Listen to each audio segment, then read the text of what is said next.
Spider-Man 2 is one of the best games I've ever played because of its amazing visuals, traversal, story and more. But in my opinion, the side missions in the game are like Spider-Man 3 the movie. Some parts are great and the other parts are this. I'm mainly going to be going over the story-based side missions, so here's your mandatory spoiler alert. One side mission I'm kind of torn about is Graffiti Trouble. Most players have made it very clear that they don't like side missions where you don't play as Spider-Man. This is another one of those situations. Here you play as Haley and you see reactions through emojis as she can't hear anything. I find this to be a very unique style of gameplay but fundamentally boring. This is only due to the fact that the core of the mission, spraying patterns on the walls, is not that entertaining. And I'm not saying that every single frame of the game has to be high-octane action gameplay. This has to be fun in the context of this being a Spider-Man game. But this does not mean that the side missions cannot be focused on more human stories. This perfectly segues into Howard, which is possibly the best side mission in the game. Spider-Man has always been a friendly neighborhood hero, and this mission shows that, having a truly emotional story mixed in. It does what Graffiti Trouble could not. Building on the foundations of the last game, this continues Howard's story, and the journey you take as you find a place to relocate the pigeons is simply put beautiful, and seeing Howard's death at the end of the mission is brutal, even more so for people who have played the first game. That was an example of how you should do a proper grounded story that can deliver an emotional kick. The game succeeds in having a few more missions like this, so they're not as impactful as this. But before we discuss that, let's talk about the other kind of side mission, one which has a greater impact on the overall plot, which is the Flame.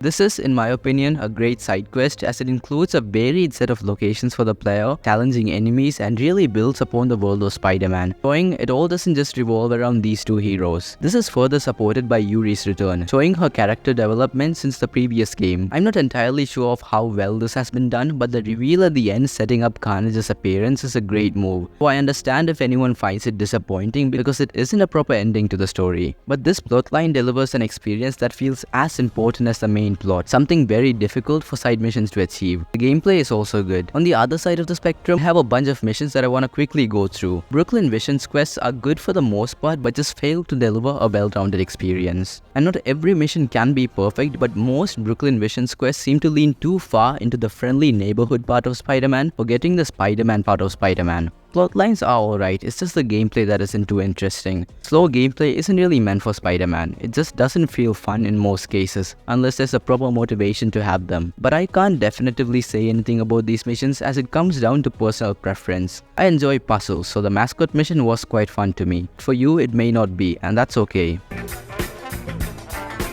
But the missions that I found to be very unique and actually extremely fun are the Mysterio ones. These challenges require some strategy to try to get the best time in each challenge, especially in the early game. Challenges are paired with a good twist ending that Mysterio was innocent, further adding to the characterization, showing that villains can truly turn good. The Grandpa one is another mission like Howard's, and in my opinion, it's yet another great mission, with all the emotional aspects culminating in a wonderful chat with Grandpa by the lake. What I said about repetition is also valid here. The whole game being missions like this would again be incredibly boring. Having variety further shows the depth of Spider-Man as a character. The mission with the robot dog is quite different, and being a shorter mission has a good bit of gameplay, action and a fun ending, which is what comes to my mind when I think of a typical friendly neighborhood Spider-Man thing to do. Emily May Foundation side missions are yet another repeat of the first game's science missions. They add variety to the game but are only enjoyed by some people. I really like the electric bike one, but at the same time I found the ones like the B ones very boring. Variety isn't the only important thing, fun gameplay is too. As for the cultural museum missions, I find them to be absolutely average, but that doesn't mean that they're bad, but it doesn't stand out very much. The final event where you get to go to the museum is good, showing what effect Spider-Man has on a society on a large scale is pretty satisfying. Rooftop Fireworks is a mission that I think just falls flat. It's a rather short mission and it still feels boring, though there's some semblance of a story in this which is alright. The friendly neighborhood aspect is once again seen here, and there's a reason that most of the missions are like this, because they're all part of this friendly neighborhood Spider-Man app requests. Finally, I want to discuss photo help. This mission, just like the backpacks which we collected in the first game, is yet another glimpse into Peter's past. Although this is also another non-superhero mission, I think this is more fun as it's a bit faster paced and has some action, though some may argue that it's not necessarily a good thing.